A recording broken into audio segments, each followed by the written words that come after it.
Straight ahead on CCX News, the latest on a security scare at Champlin Park High School. How school officials say a suspicious man entered the school to meet a student. Plus, a local senator pushes to increase penalties for tampering with police cars.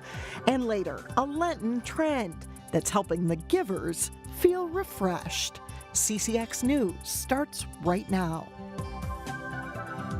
Hello and thanks for joining us. We are learning more about the man arrested Wednesday for alleged criminal sexual conduct with a student at Champlin Park High School. And police say he's a 42-year-old New Hope man. We are not releasing his name yet because he has not been charged. But this detail comes as school officials are changing its security policy.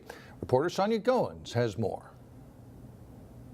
Mike and Alex, this morning the staff met to go over security procedures. As a result, some visitors may require an escort before they can enter the building.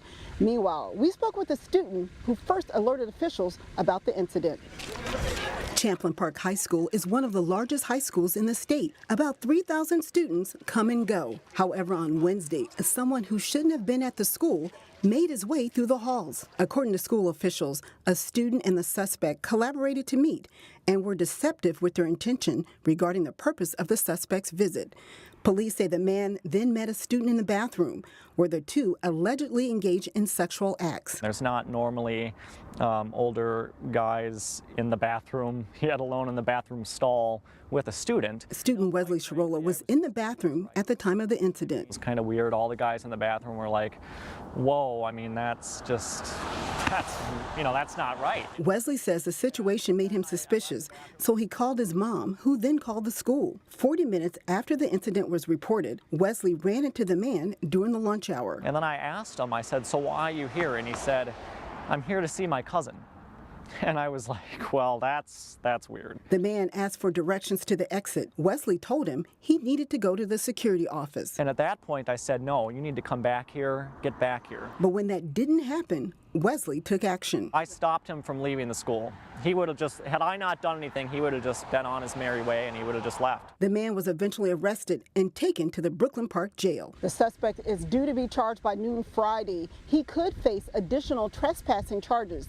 Now, when it comes to the student, staff here tell me he could face consequences for his actions. In Brooklyn Park, Sonia Goins, CCX News. We're told the student is an adult. However, because of school privacy laws, officials would not comment further. And Brooklyn Park Police plan to release more details on their investigation on Friday. Brooklyn Park Police, meanwhile, are warning about a scam that continues to affect residents. This one involves a telephone call with the person on the other end claiming to be with your utility company.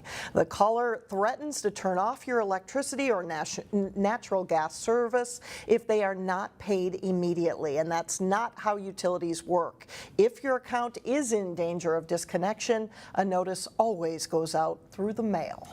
Local police say they welcome efforts to increase penalties for people who tamper with squad cars. Right now, causing minor damage to a public safety vehicle is a misdemeanor. Last year alone, I mean, we had 4 separate incidents just in 2016 alone. And then in 2015, we had a few incidents as well. So thankfully, like I said, because of the fence, we're not seeing anything happening, but it doesn't mean that it can't happen in this upper parking lot where there's no security at all. Crystal Police now have a tall fence around the lot where they park their cars. This comes after someone threw a brick through a squad car window in 2014. And last year, they had a number of tires slashed. Maple Grove Senator Warren Limmer showed a committee this video of someone pouring sugar into the gas tank of a police car as he made the case to increase the severity of the crime. If the police officer is attending to some kind of emergency or an investigation, he's leaving the car unattended, which happens all the time.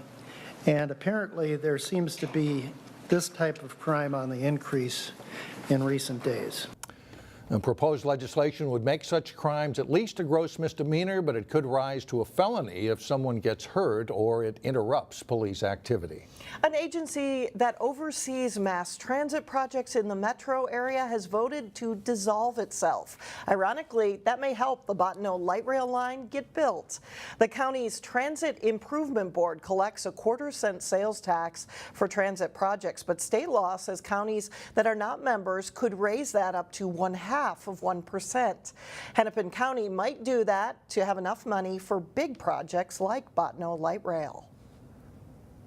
We're having trouble getting the last money for the bigger transit projects, the LRT projects in particular, from the state. And so we don't have enough money without the state money. So we would dissolve this 5-county board and then use our authority to increase the tax by a little bit more than a quarter cent, maybe up to 1/2 cent.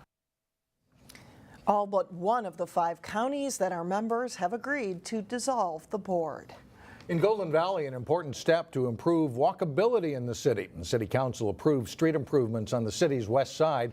The $1.8 million project will include reconfiguring the intersections of Highway 55, Decatur Avenue, and Golden Valley Road to improve safety.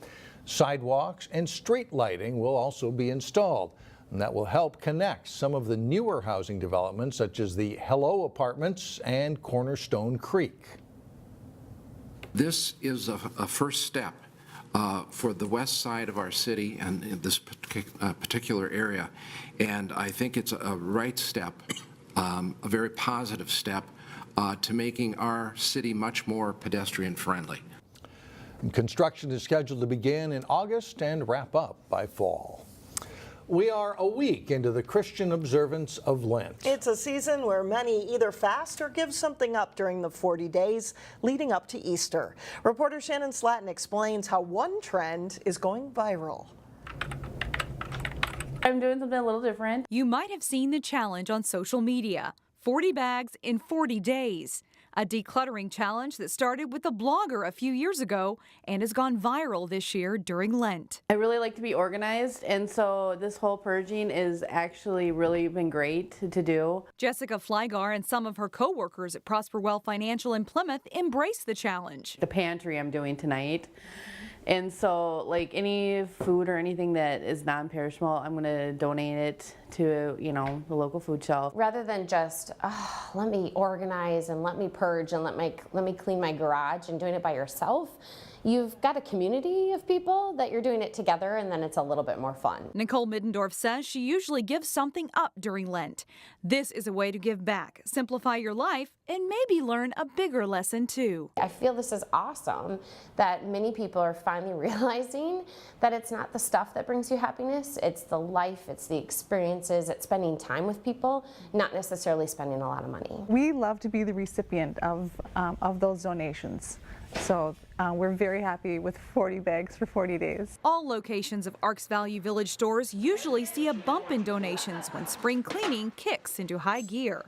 They are applauding this Lenten discipline because money raised from donations helps people with disabilities. This is a season where people are considering giving up something, and we're happy to be the recipient, and you can get something in return by helping out your neighbor. In New Hope, Shannon Slatton, CCX News. According to the publication Christianity Today, the top 3 things that Christians are giving up for Lent this year are social networking, alcohol, and chocolate. Coming up, we head to Heritage Christian Academy to meet this week's Standout students. And then later in sports, top-ranked Champlin Park piles up the points in the opening round of Section Boys basketball. But first, a reminder that it is, in fact, still winter. Temperatures drop below freezing on Friday. Welcome back. If your family is due for a visit to the dentist, there's an opportunity on Friday to get your teeth checked. Children's Dental Services is one of the partners in the event from 11 until 1:30 Friday at the Northwest Family Service Center in Brooklyn Center. They'll offer teeth cleanings, x-rays, and fluoride treatments. There will also be free health screenings to help families who may face barriers to health care.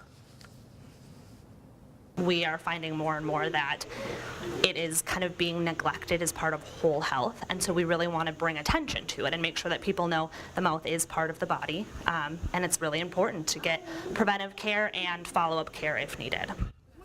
To schedule an appointment for Friday, you can call 612-746-1530.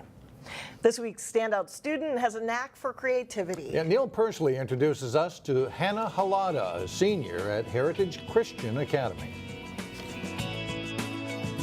Well, I'm really drawn to Mizzou because they have the major of interior design and architectural studies. Hannah Hallada is thinking ahead. I think that's something that I would love to go into and study. This very talented senior at Heritage Christian Academy loves the creative process. Hannah has the ability to want to explore different creative processes and sort of do some research, find out what it takes to make something look a certain way and even try some new things.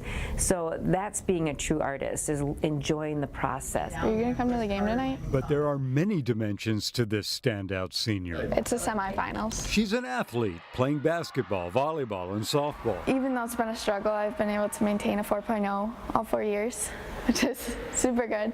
Super proud of myself. Hasn't been easy, but I like to challenge myself in that way. And had I not asked her about her GPA, which doesn't get any better than 4.0, she would have never thought to mention it. Because of it, I get to be a part of the National Honor Society and our school's Eagle Honor Society, which is fun, so we get to do service work. The more you learn about Hannah, the more there is to like. Her character traits are really strong. She's got a great sense of community, a great sense of who she is and what she can give back to her community. Relationships with her family and her friends are very important to her. My class especially is really close, so I'd like to say I'm friends with everybody in my class. They are a big part of why I wanted to come to Heritage when I toured. I loved the people. They're all very welcoming and they include everybody. In Maple Grove, Neil Persley, CCX News. Besides creating artwork as gifts for family and friends, Hannah has also done some commissioned pieces, and she'll be looking to translate her artistic creativity into interior and architectural design when she starts college next fall. Well, coming up, a season of change at your local park reserve. But first, Robbinsdale district rivals Cooper and Armstrong meet as the boys' basketball playoffs tip off. John Jacobson has that and much more coming up next in sports.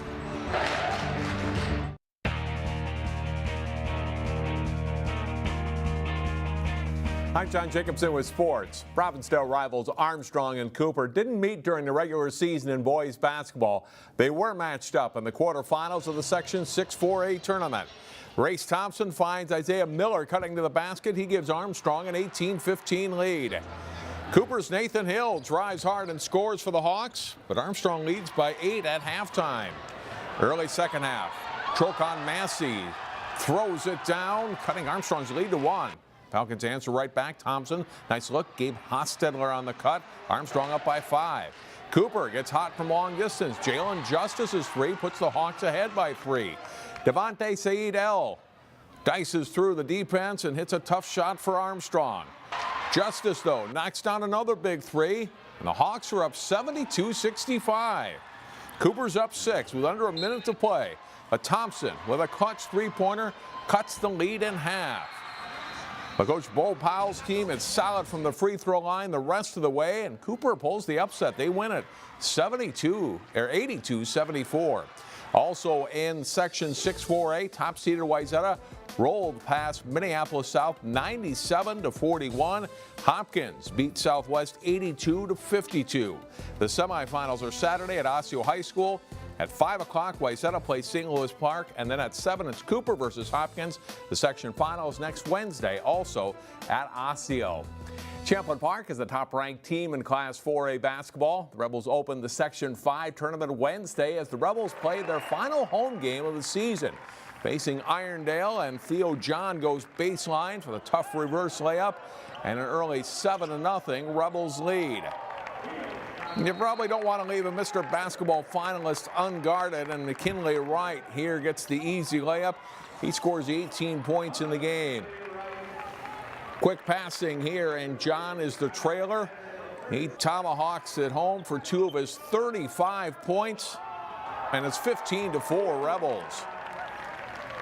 Wright drives and dishes to Marcus Hill for a 3 from the corner. Champlin Park continues to dominate. Hill scores 11 points in the game. The Rebels have so many shooters. Josiah Strong will pop in another three. Champlin Park rolls to a 105-66 win to move into the semifinals. Park Center is the number 2 seed in Section 5. James Ware's Pirates hope to take care of business against Spring Lake Park in the quarterfinals. Here's what speed will do for him. Licini Kamara going coast to coast for the layup. Park Center leads 41-22 at the half. Some defense here. Spring Lake Park looks for the easy one, but Xavier Bonner has other ideas. Nice block there. Good perseverance for Park Center as freshman Dane Danger sticks with it, battles for the rebound, and goes up for the hoop and foul here. Dahari Broadway will swoop down the baseline for the reverse layup, and it's 59-36 Pirates. And then the next time down the floor, Broadway will get the assist. He'll set up Emmanuel Tamba for a 3 from the corner. Pirates beat the Panthers 91-55. Also in the quarterfinals, Osseo downing Roseville 71-42. The semifinals in this section are Tuesday at Maple Grove High School. Champlin Park meets Boundsview in one game, while Osseo and Park Center play in the other. Games are at 5 and 7 p.m., but it's not been determined yet which of those two games will be played first. Tutino Grace won their first playoff game in Section 4 3A Wednesday. The Eagles will play Matamidi in the semifinals on Saturday. Well, playoff beards are a tradition in the National Hockey League. A local player in the state boys hockey tournament certainly has a pro-caliber beard. Maple Grove defenseman Jack Kelly's been growing his beard since right before the season started. And it's impressive. Kelly, who's one of the best defensemen on the Crimson, fashioned it after one of the NHL's top blue liners. Brett Burns is the idol. That's what I'm kind of going for here. Hopefully the points, but probably not. But yeah, I don't know. Past 2 years I've been doing it. I just for the boys, don't shave, I guess. You know, girlfriend and parents don't really like it, but you gotta do it, I guess. Jack and his teammates will face Grand Rapids Thursday night at 8 o'clock. I got to say, for a high school kid, that's pretty impressive. Mike and Alex, back to you. Impressive beard there. That's really good. Still ahead, why winter lovers wish this weekend will never end. We'll be right back. Well, finally, a tale of 2 seasons for the Three Rivers Parks District. We still got a lot of snow out, a lot of fun stuff to do. The weather actually cooperated nicely being cold, and we're going to be able to make it through the rest of our season. And our last day for operations, for the winter operations, will be on March 12th, this upcoming Sunday. You only have a few more days to go tubing, snowboarding, or downhill skiing at Elm Creek Park Reserve. Meanwhile, over at Eastman Nature Center, children are learning how to make maple syrup.